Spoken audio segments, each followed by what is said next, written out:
گا؟ بولو بولو سارے، کس کے عقیدے پہ مرے گا؟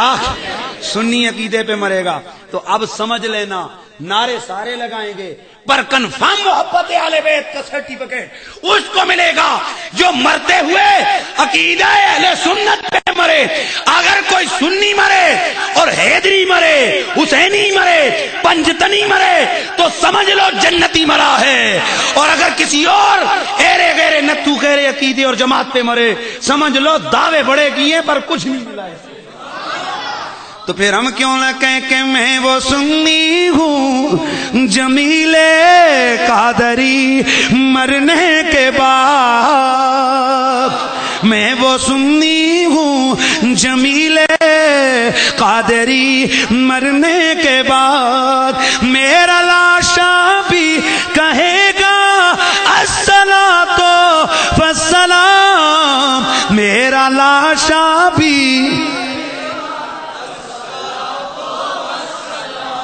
ایک گال میں جلدی نال ختم کرنے لگا، جنرل مشرف صاحب گئے نا باہر تو انہوں نے ٹیلی نار کا ذکر کیا شاہ جی، تو ادھر ناروے گئے نا تو ٹیلی نار کمپنی کا ذکر کیا، ایتھے پاکستان میں جو ہے نا کمپنی، انہوں نے بڑا انہوں نے کہا اے ہمارا سب سے بڑا سفیر بن گیا، ہمارے سب سے بڑا ایڈورٹائزمنٹ کرنے والا جنرل مشرف ہے، اس کی زبان پہ ہماری کمپنی کا نام آنا ہی کافی ہے۔ سنیو، میرے کمپنی والے کی زبان پہ کس کا نام آیا؟ جو تم بڑے سنی اپنے آپ کو سنی سنی کہہ ہو، میں نے کہا کیوں نہ خوشیاں منائے، وہ ہمارے لیے تو اتنا ہی کافی ہے کہ کملی والے آقا کی زبان پر میرے اور تمہاری جماعت اور عقیدے کا نام آ گیا ہے، اس سے اور زیادہ ہمیں کیا چاہیے نا۔ اللہ اکبر۔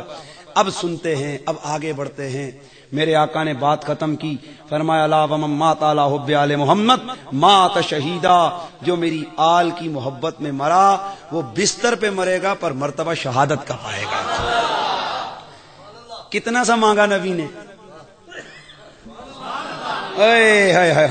میں نے تو 500 اور 50,000 کی مثال دی تھی نا، یہ کام 500 کے بدلے میں 50 ارب خرب کا کام بنتا ہے نا۔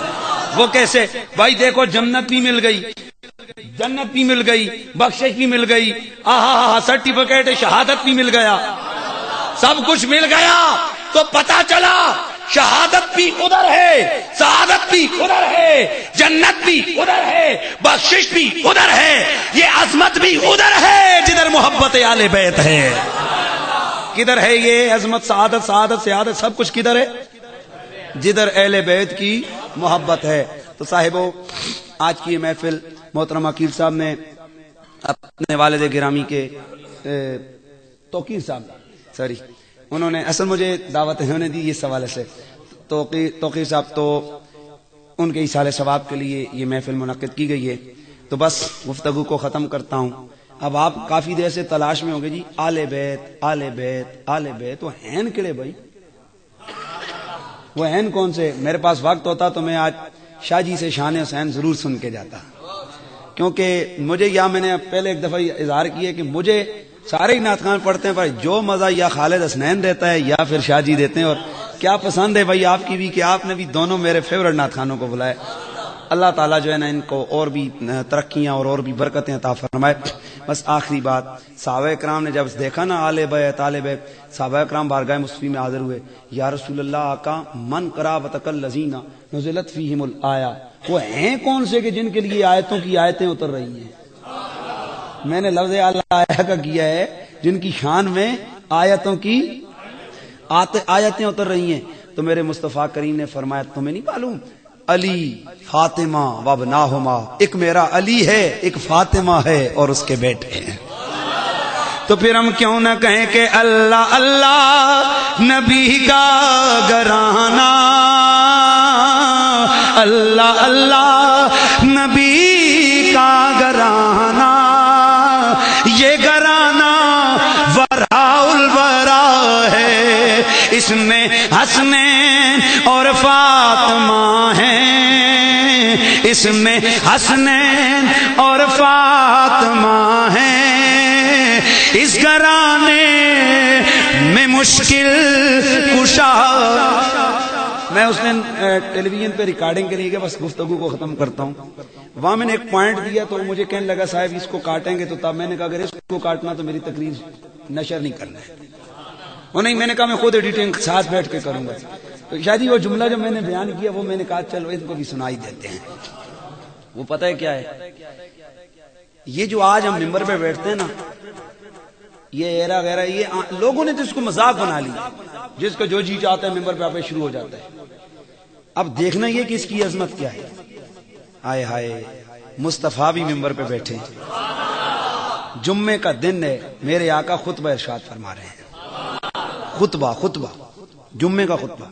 اور میں آپ سے ایک بات کہتا ہوں، آج جتنے بھی خطیب آتے ہیں نا، جتنے بھی، وہ جمعے والے دن خطبہ دے الحمدللہ 2 منٹ گزرے تھے مڑ کے بہ رہے. کدی انہوں نے پوچھ رہے ہیں اتنی تھی تکلیف کی تھی؟ پوچھو آتے صحیح مولوی صاحب تھوڑی دیر اور کھلو جو تھک گئے ہو. نہیں سمجھے یار. میں یہ خطبہ جمعے والا دن خطبہ دیکھے، مولوی صاحب 2 منٹ خطبہ ایک دیتے ہیں، پھر مڑ کے پھر اٹھ کے کھلونے. انہوں نے کوئی کوار کام مکا کے آؤ جی. بھئی کبھی ذہن میں خیال آیا کہ تجسس ہونا چاہیے؟ یہ کیا ہے اور یہ کیوں 2 خطبے؟ تھک گئے؟ نہیں جی ہم تو 2 گھنٹے تقریر کرتے ہوئے نہیں تھکتے، 2 منٹ میں کیسے تھک گئے؟ تو پھر کیوں بیٹھے؟ کہا نبی بیٹھا تھا. اب نبی کی بارگاہ میں جاتے ہیں، حضور آپ کیوں بیٹھے؟ فرمایا دیکھو ذرا وہ منظر دیکھو، میرے مصطفیٰ کریم رؤوف الرحیم صلی اللہ علیہ وآلہ وسلم ممبر پہ بیٹھے ہوئے ہیں، خطبہ ارشاد فرما رہے ہیں. اتنے میں صحابہ کے مجمع کے پیچھے صحابہ ہم تنگوش ہیں، ادھر سے ننھے ننھے حسنین گرتے پڑتے آ رہے ہیں. میرے نبی نے ننھے ننھے حسنین کو دیکھا، آقا نے جب دیکھا گرتے پڑتے آ رہے ہیں، مصطفیٰ نے خطبہ روک دیا، اٹھے، دونوں کو اٹھایا، ایک ہاتھ میں حسن ایک ہاتھ میں حسین، ایک ہاتھ میں حسن ایک ہاتھ میں حسین، دونوں کو بلایا، لا کر بٹھایا، حسن حسین دونوں کو بٹھایا. اب میرے مصطفیٰ کریم نے صحابہ کرام کے بارے میں صحابہ کرام سے خطاب فرمایا میں نے خطبے میں تعطل ڈال دیا، میں نے خطبے میں وقفہ ڈال دیا، اس لیے کہ میرے حسنین یہ آ رہے تھے گرتے پڑتے، میں نے گوارا نہ کیا، مجھ سے برداشت نہ ہوا. اور یہ اولاد بھی بڑی سخت شے ہے، اس کا درد بھی بڑا سخت ہے، اس لیے میں نے ان کو گرتے پڑتے میں برداشت نہ کر سکا، میں ان کو اٹھا کے لایا. میرے نبی نے ادھر ہی آگے خطبہ آگے بڑھایا، آگے بڑھے، اوپر دیکھا، اللہم انی احبہما، یا اللہ تو گوار روی میں نہ دو نال بڑا ڈاڈا پیار کرنا. اور آگے اگلا جملہ فرمایا وحب من یحبہما، مولا میں یحبہما، مولا میں ان سے پیار کرتا ہوں اور تجھ سے التجا کرتا ہوں، جو ان سے پیار کرے تو اس سے پیار شروع کر دے. آئے ہائے ہائے ہائے. نبی نے روکا نہ خطبہ. رب کو آئی ادا پسند نانے اور نواسوں کی، رب کو ادا اتنی پسند آئی، رب نے فرمایا محبوبہ حج کے چکر لینے توجہ ہے نا، حج کا جب پھیرا لوگ ڈالتے ہیں تو وہاں پر رمل کرتے ہیں. کیوں صحابہ نے کیا تھا، رب کو ادا پسند آئی، قیامت تک آنے والے حاجی کے لیے لازم ہو گیا پہلے 3 چکروں کے اندر رمل کر. کیوں؟ رب کہتے ہو مجھے ادائے صحابہ بڑی پسند آئی، میں چاہتا ہوں قیامت تک یہ ادا زندہ رہے. اب رب کائنات کی طرف سے کو محبوبہ آئندہ کے آنے والے ہر خطیب کے لیے یہ کہہ دے کہ جب خطبہ دے نا تو ایک کے بعد بیٹھ جائے، وقفہ ڈالے. کیوں؟ تاکہ جب وہ کیوں کہے نا تو اس کے ذہن میں وہ نقشہ آ جائے کہ رب نانے اور نواسے کی ادا کو قیامت تک کے لیے ممبر پہ زندہ کروانا. تو ہم اتنا ہی کہتے ہیں آل نبی کا پیار ہے، ایمان کی زندگی گر ان سے نہیں پیار تو سب کچھ فضول ہے. عزیزان گرامی، میں ٹوٹے پوٹے جو جملے کہنا تھے اختصار کے ساتھ وہ بغیر رب کے میں نے کہے ہیں. اللہ کی بارگاہ میں التجا ہے رب قدیر اس کا جو ثواب ہے وہ جو ان کا مقصود ہے مرحوم کی روح کو اللہ تعالیٰ ان کو قبول فرمائے اور ان کی بخشش فرمائے، اور اللہ تعالیٰ ہم سب کو آل نبی سے محبت کی توفیق عطا فرمائے. واخر دعوانا